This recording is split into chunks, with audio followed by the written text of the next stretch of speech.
8절부터 15절까지 말씀입니다.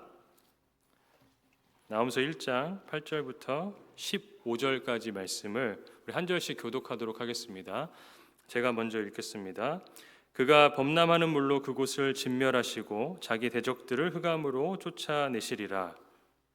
이는 여호와께 대하여 무엇을 꾀하느냐. 그가 온전히 멸하시리니 재난이 다시 일어나지 아니하리라.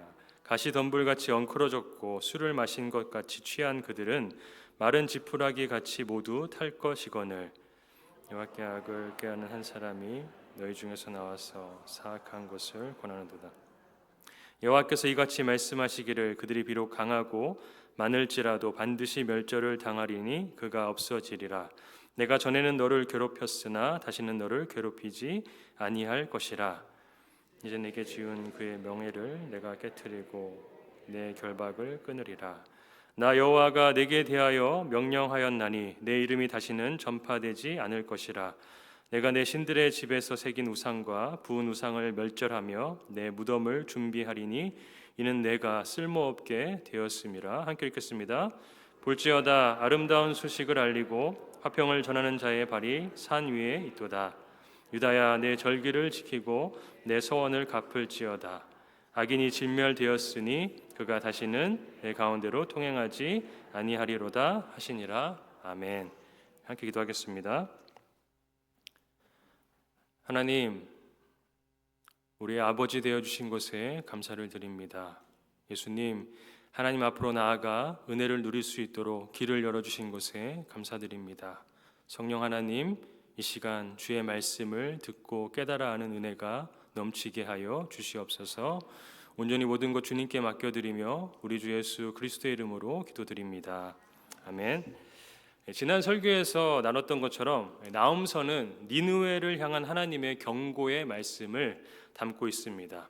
왜 하나님께서는 니느웨를 향하여서 경고를 하셨습니까?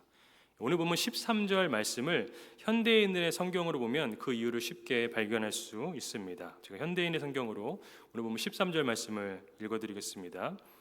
이제 내가 아시리아 왕이 매개한 너의 멍에를 깨뜨리고 너를 묶고 있는 사슬을 끊어 버리겠다.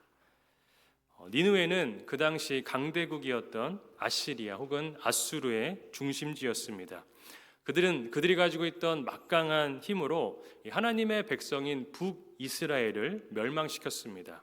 그리고 나서 남유다에게도 방금 읽었던 말씀처럼 이제 멍에와 사슬과 같은 존재가 되었습니다. 계속해서 남유다를 위협하고 침공하려고 했던 것입니다. 이러한 아수르의 괴롭힘으로부터 남유다를 하나님께서는 지키시기 위하여서 하나님께서 니느웨에게 경고하셨습니다. 너희가 멸망하게 될 것이다. 하나님은 하나님의 백성들을 돌보시는 줄 믿으시기 바랍니다. 나홈 선지자 나홈의 이름의 뜻은 위로입니다. 그가 니느웨에 선포하는 이 경고의 메시지가 이스라엘 백성들에게는 하나님의 위로의 메시지가 되었습니다. 하나님께서 그들의 신음소리를 외면하지 않고 악인에게 경고와 멸망으로 갚으시고 반대로 의인에게는 은혜를 베푸시며 위로하시는 분이심을 나타내 보여주고 있습니다. 주의 자녀가 된 우리에게도 하나님께서 우리 저마다의 상황은 다 다르겠지만 우리 모두의 상황을 아시고 우리를 여러 어려움 가운데서 친히 건져내어 주실 것입니다. 이분이 바로 우리가 믿는 하나님입니다. 그런데 문제는 무엇입니까? 우리가 예수를 믿으면서 이렇게 삶을 살아가다 보면 사실 이러한 하나님의 약속이나 위로가 위로로서 잘 다가오지 않을 때가 생각보다 훨씬 더 많이 있다라는 점입니다. 어려움과 힘든 문제가 생겨서 하나님께 우리가 기도함에도 불구하고 내 삶에 아무런 하나님의 응답이 없는 것처럼 느껴질 때가 있습니다. 말씀을 아무리 들여다봐도 나에게 하시는 하나님의 말씀으로는 들리지 않는 때들이 굉장히 많이 있습니다. 내 삶 속에서 하나님이 정말 계신가 잘 보이지 않는 것과 같은 시간들도 꽤나 많이 있습니다. 왜 이런 차이가 나타납니까? 분명히 하나님이 계시다는 것을 말씀을 통해 알고 하나님이 역사하실 것이다 라는 성경 말씀도 우리가 부인하는 것은 아니지만 왜 실제적인 우리의 삶에서는 이 하나님의 약속의 말씀대로 내 삶 가운데 이것이 믿음으로 다가오지 않는 것입니까? 하나님이 돌보시고 보호하신다는 말씀이 온전히 이루어지는 시간들을 보는 것보다는 그와는 반대되는 삶을 마주하는 우리의 실제적인 삶이 시간들이 왜 훨씬 더 길고 많게 느껴지는 것입니까?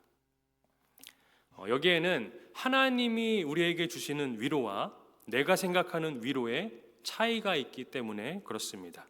하나님이 주시는 위로와 세상이 아는 위로의 방식 사이에 차이점이 있기 때문에 그렇습니다. 하나님이 주시는 위로는 내가 생각하는 위로 혹은 세상이 정의하는 위로와는 뭔가 다른 특별함이 있습니다.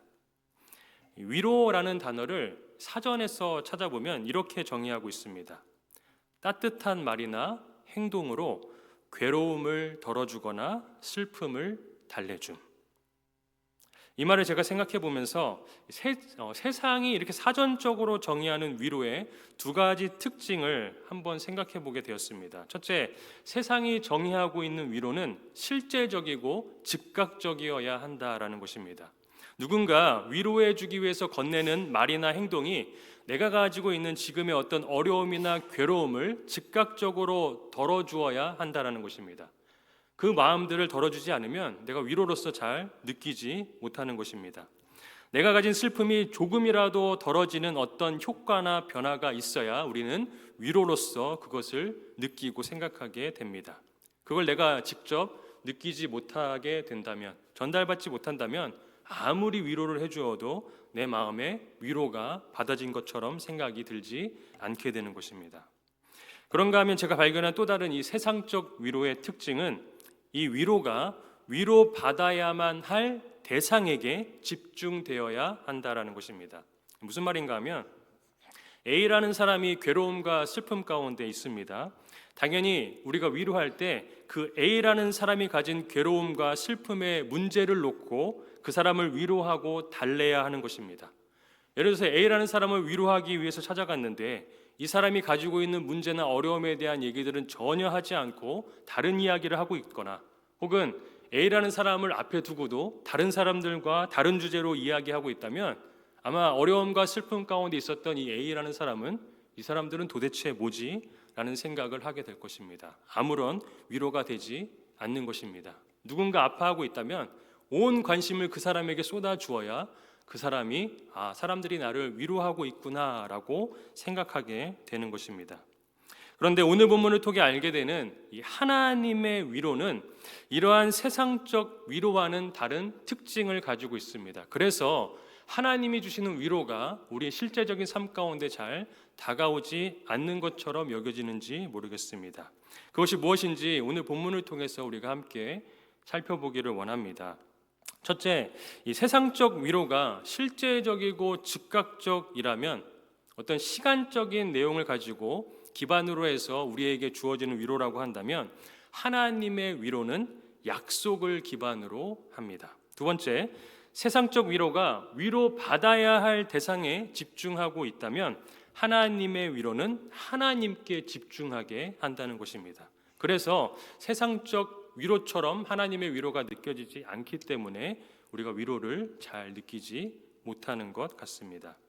오늘 본문 속에서 이것이 어떻게 드러납니까? 첫 번째로 언급해드렸던 하나님의 위로는 약속이라는 것에 대해서 함께 먼저 살펴보겠습니다. 약속이 무엇입니까?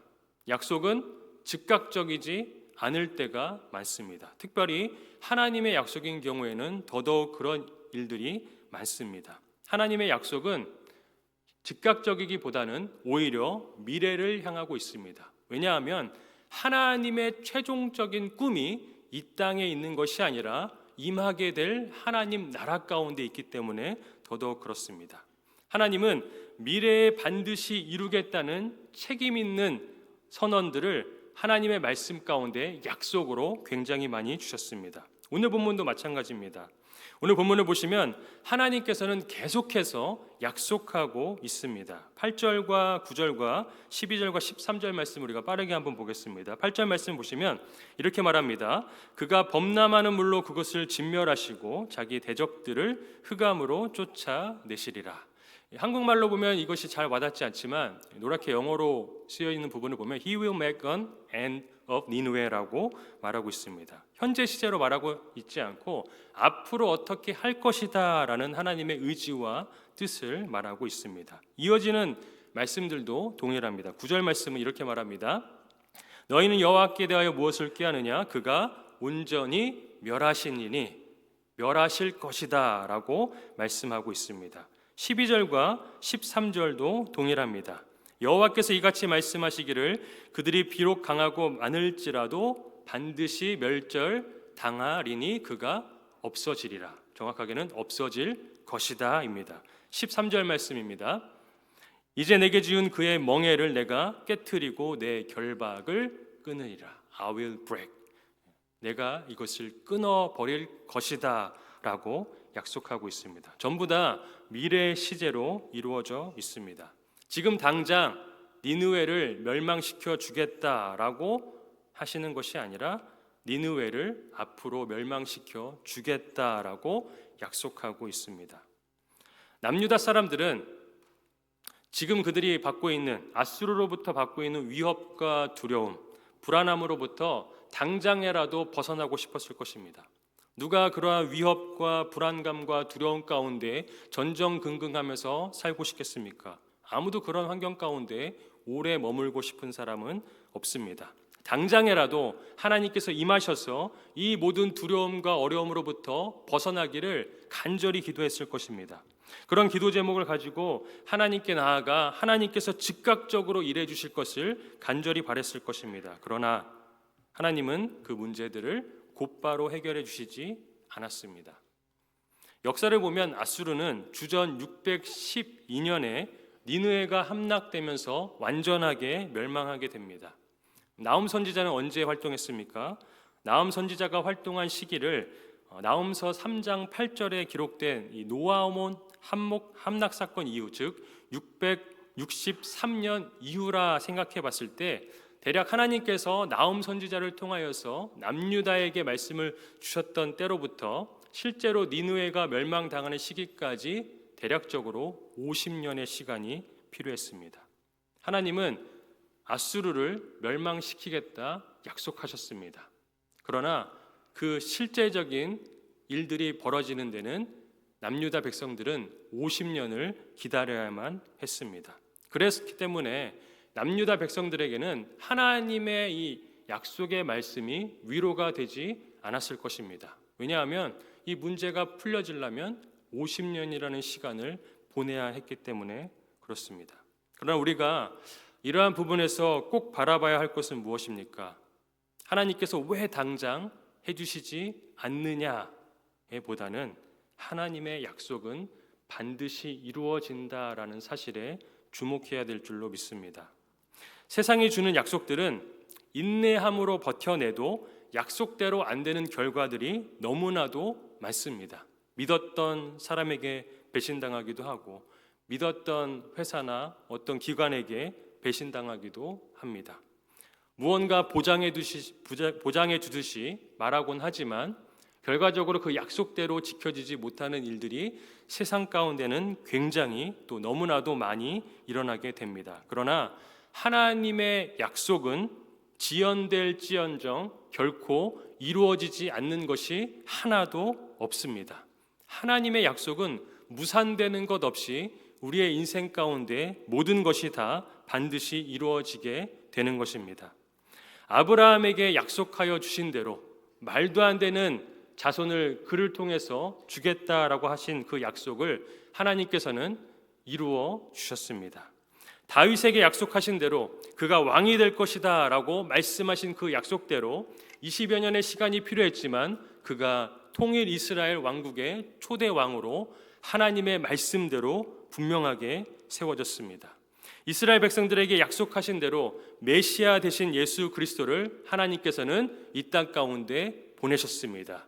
엄청나게 오랜 시간이 필요했지만 하나님은 약속하신 것을 반드시 우리의 삶 가운데 이루시는 하나님이십니다. 그 하나님께서 오늘 우리에게 동일하게 약속해 주십니다. 예수 그리스도 이후의 삶을 살아가는 우리에게 이렇게 약속해 주십니다. 마태복음 28장 20절의 말씀을 우리가 함께 읽겠습니다. 내가 너희에게 분부한 모든 것을 가르쳐 지키게 하라.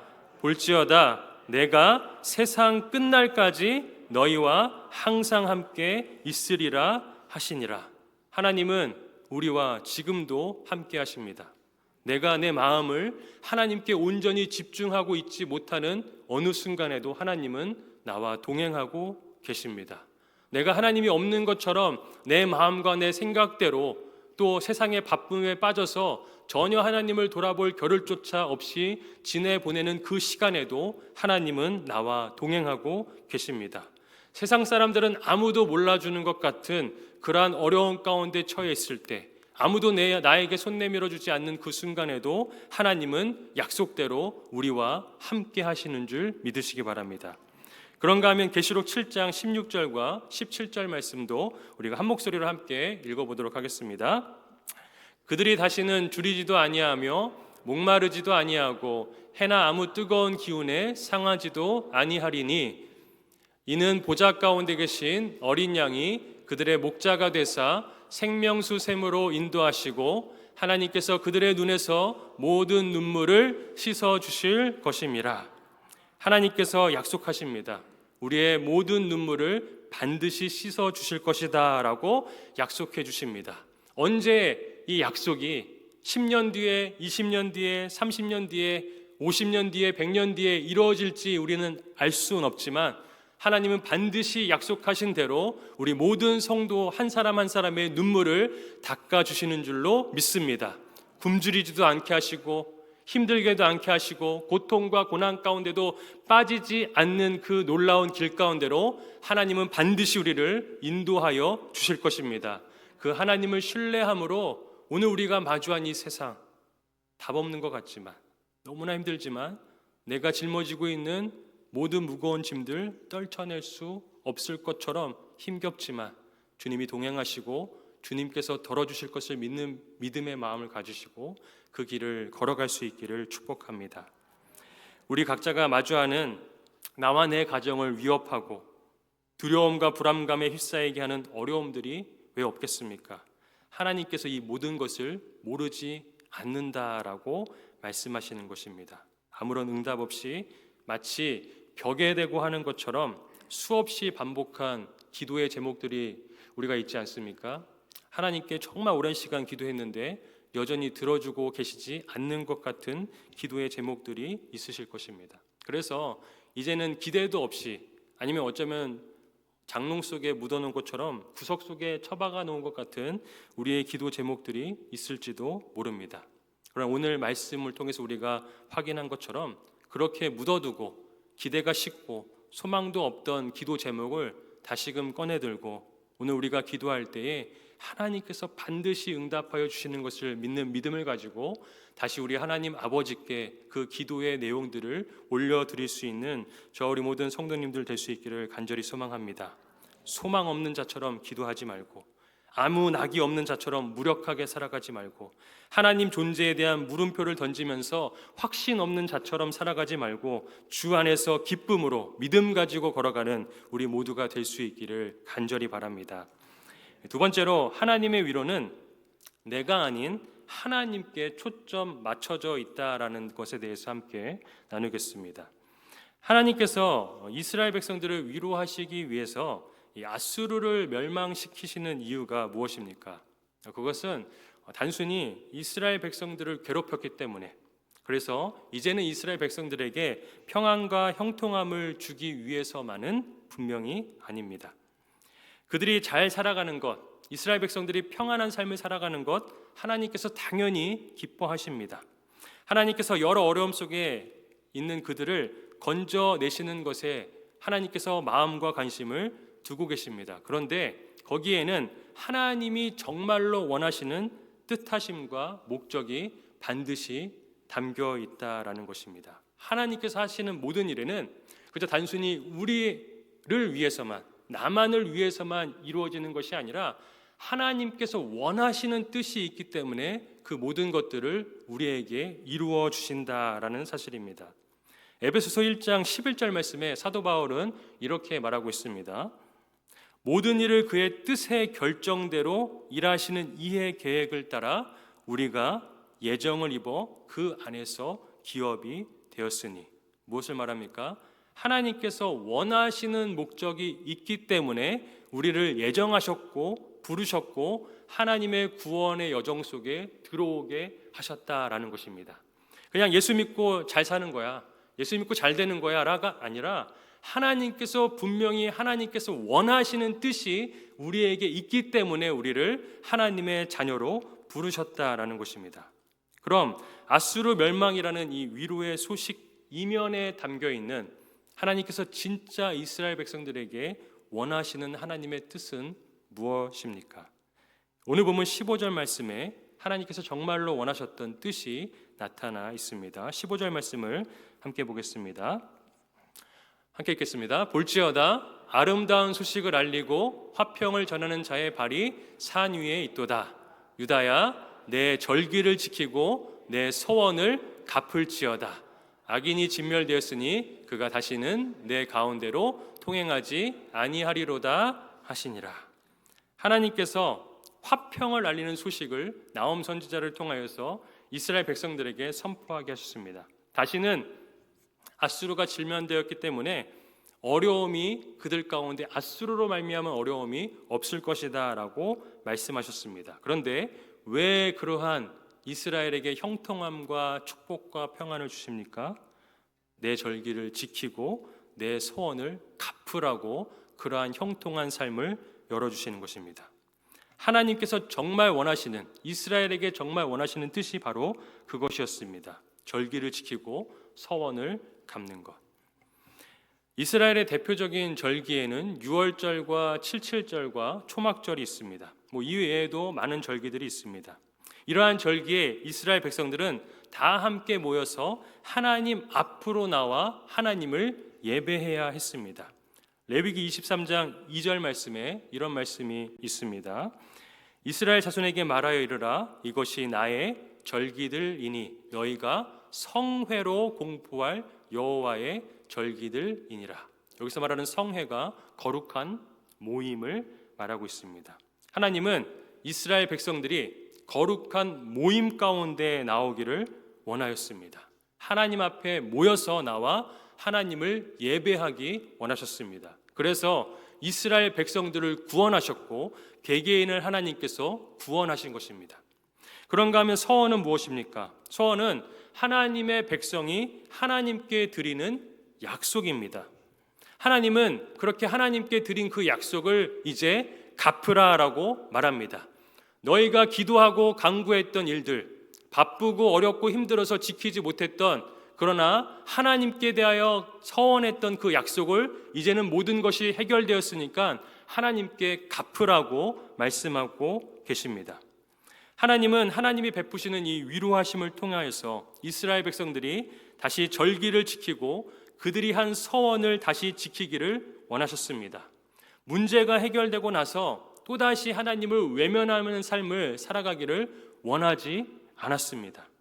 하나님과 이스라엘 백성과의 관계 속에서 하나님은 이스라엘 백성들이 이제는 전심으로 좀 자신을 사랑하고 이제는 좀 그들이 하나님 앞에서 책임 있는 만남을 가져가기를 간절히 원하셨던 것입니다. 그 관계를 이루시기 원하셔서 하나님은 이스라엘 백성들에게 아수르로부터의 해방을 허락하여 주신 것입니다. 아수르가 왜 망했습니까? 앞서 말씀드렸듯이 단순히 이스라엘을 괴롭혔기 때문만은 아닙니다. 오늘 보면 14절 말씀을 보시면 아수르에 대해서 이렇게 하나님께서 말씀하십니다. 나 여호와가 내게 대하여 명령하였나니 내 이름이 다시는 전파되지 않을 것이라. 내가 내 신들의 집에서 새긴 우상과 부은 우상을 멸절하여 내 무덤을 준비하리니 이는 내가 쓸모없게 되었음이라. 왜 아수르를 하나님께서 멸하십니까? 그들이 우상 숭배하는 민족이었기 때문에 그렇습니다. 하나님 아닌 다른 것을 하나님처럼 모시고 살아갔기 때문에, 하나님 아닌 다른 것들을 예배하고 섬기며 살아갔기 때문에 그들을 멸망시키신 것입니다. 하나님은 이스라엘 백성들이 이 앗수르의 케이스를 보고 타산지석으로 삼기를 간절히 원했습니다. 하나님 외에 다른 것 사랑하는 것, 하나님과의 관계에 있어서 이 만남을 책임 있게 가지고 가지 않는 것, 그것은 결국 멸망으로 나아가는 길밖에 없음을 이스라엘 백성들이 제발 알기를 원했습니다. 그리고 하나님은 이스라엘 백성들이 그 길로 나아가기를 원하지 않으셨습니다. 그래서 하나님께서는 말씀하십니다. 하나님 앞에서 절기를 지키고 서원한 것을 갚으라. 만약에 하나님이 이스라엘 백성들을 사랑하지 않고 하나님께서 이스라엘 백성들을 버리시기로 작정했다라고 한다면 하나님은 이러한 위로를 그들에게 주시지 않았을 것입니다. 앗수르와 똑같이 그들을 멸망의 길로 인도하였을 것입니다. 그러나 하나님은 하나님께서 이스라엘 백성들과 약속하신 이 약속을 지키기 원했습니다. 그래서 그들을 다시 구원하십니다. 그냥 그들이 이 땅 가운데 잘 먹고 잘 살아가는 그런 백성 되게 하시려고 위로하여 주신 것이 아니라 하나님과의 관계를 다시 제대로 세우고 싶으셔서 그들을 위로하신 것입니다. 이러한 맥락으로 15절 말씀을 제가 읽다 보니까 사실 오늘 설교의 제목을 부름의 온도라고 정했는데 15절 말씀에 하나님께서 이렇게 말씀하시는 부분이 있습니다. 유다야, 내 절기를 지키고 내 소원을 갚을지어다. 여기서 유다야라고 부르시는 하나님의 음성이 너무나 다르게 들렸습니다. 이 본문을 준비하고 묵상하면서 정말 하나님과 제대로 된 관계, 정말 사랑하는 관계, 하나님이 봤을 때 하나님께는 너밖에 없고 내가 봤을 때 나에게는 하나님밖에 없는 이 관계, 이 관계를 너무나 맺고 싶으셔서 유다를 부르시는 하나님의 음성이 세상 그 어떤 부름보다 다정하게 부르시는 부르심으로 저에게 들렸습니다. 하나님은 오늘 우리 하나님 말씀대로 살지 못하는 우리, 오늘도 넘어지고 무언가 하나님께서 이루어 주시고 나면 하나님께 서원했던 것들 다 잊어버리고 예배의 자리도 때때로는 형식적으로 혹은 습관적으로 나아가는 우리를 향하여서 혼내듯이, 제가 저희 아들 쥐잡듯 잡듯이 다혈아! 막 이렇게 하는 게 아니라 유다야, 유다야, 절기를 지키고 내 소원을 좀 갚어. 정말 사랑하는 사람이, 그게 여러분에게 연인이든 배우자이든 자녀이든 손자이든 그 상대방과 정말 행복하고 싶어서, 정말 잘 되고 싶어서 간절히 부르는 하나님의 음성으로 들린 것입니다.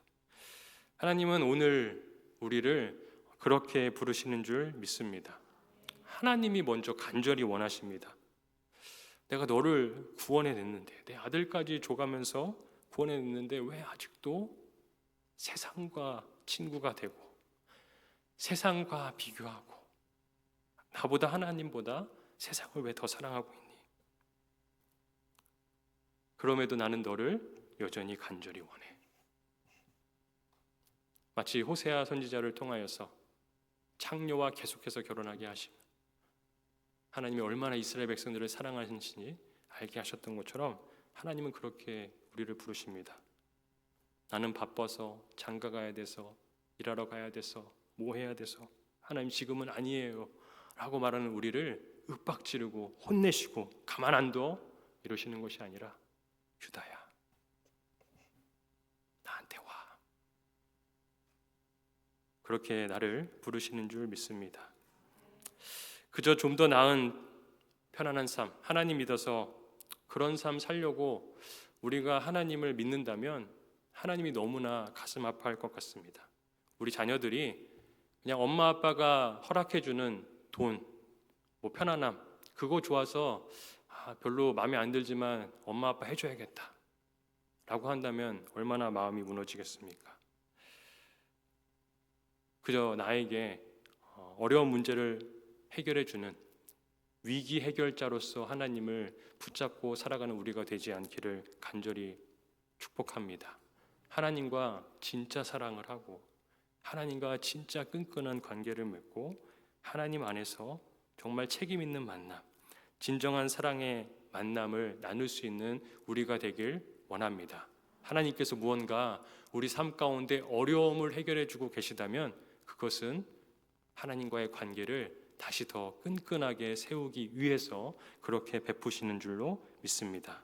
지나온 인생 속 하나님의 위로하심을 받은 적이 있으십니까? 아마 다 있으실 것입니다. 그때 하나님께 혹시 서운하신 것들이 있으십니까? 하나님, 이번에 이거 해결해 주시면 제가 어떻게 하겠습니까? 하나님, 이번에 이거 열어주시면 제가 어떻게 하겠습니다? 그렇게 서운한 것들이 혹시 있지는 않으십니까? 하나님께서 우리를 함께 모여 예배하는 예배의 자리로 부르시는 줄 믿습니다. 그 한 약속들을 지키면서 살아가는 자리로 다시 부르시는 줄 믿습니다. 하나님 앞에 예배하는 자로 서시고 하나님과의 약속을 지키는 그 사명자로서의 삶을 회복하는 우리 모두가 되길 간절히 축복합니다. 말씀을 마무리합니다. 하나님의 위로는 우리가 기대하는 방식처럼 즉각적으로 문제를 없애는 위로가 아닐 때가 많습니다. 그러나 하나님의 위로는 반드시 이루어질 약속 가운데 주어진다는 것을 믿으시기 바랍니다. 또한 하나님의 위로는 우리의 삶을 단순하게 더 편안하게 만드는 데서 끝나는 것이 아니라 다시금 온전히 하나님과의 관계를 맺게 하고 돌아오게 하시는 위로입니다. 그러므로 우리는 눈에 보이는 이 현실이 아니라 하나님의 약속을 이제 붙들어야 합니다. 문제 해결에만 초점 맞추는 것이 아니라 하나님과의 관계를 어떻게 바로 세울 것인가에 초점 맞춰야 합니다. 하나님은 오늘도 그렇게 하기 위하여서 우리를 사랑함으로 부르고 계십니다. 다시 하나님 앞에 서라고, 다시 나와 함께 살아가자고 부르고 계시는 줄 믿습니다. 왜냐하면 그것이 진짜 사는 길이기 때문에 그렇습니다. 하나님의 그 부르심 앞에 우리가 믿음으로 반응하고 약속을 붙들고 하나님께로 나아가는 우리 모두가 될 수 있기를 예수 그리스도의 이름으로 축원드립니다. 말씀을 기억하면서 함께 기도하겠습니다. 하나님 아버지, 감사합니다. 하나님, 이 시간 내 마음 가운데 주의 사랑하는 음성이 들리게 하여 주시옵소서. 하나님, 주께 소원하였던 것들, 내 삶 가운데 이루어 주셨던 놀라운 위로와 섭리들 다시 돌아보며 하나님, 내가 이제 두 손 들고 주께 돌아가길 원합니다. 사망 권세를 끊으신 예수 그리스도의 사랑을 바라보면서 그 핏값이 헛되지 않도록 다시 주님과 책임 있는 만남, 사랑 넘치는 만남으로 나아가는 우리 모두의 삶 될 수 있도록 이 시간 특별히 기도하는 모든 시간 가운데 함께하여 주시옵시고 우리의 마음의 문을 열어주시옵시고 기도의 문을 열어주셔서 이 시간 함께하신 성령님, 이 예배 자리 가운데 나오신 모든 성도님들 안에서 성령의 역사가 충만하게 임하여 주시사 하나님과의 관계가 온전히 세워지는 우리 산호세 온누리교회 되게 하여 주시옵소서. 감사드리며 예수님의 이름으로 기도합니다. 아멘. 함께 찬양하겠습니다.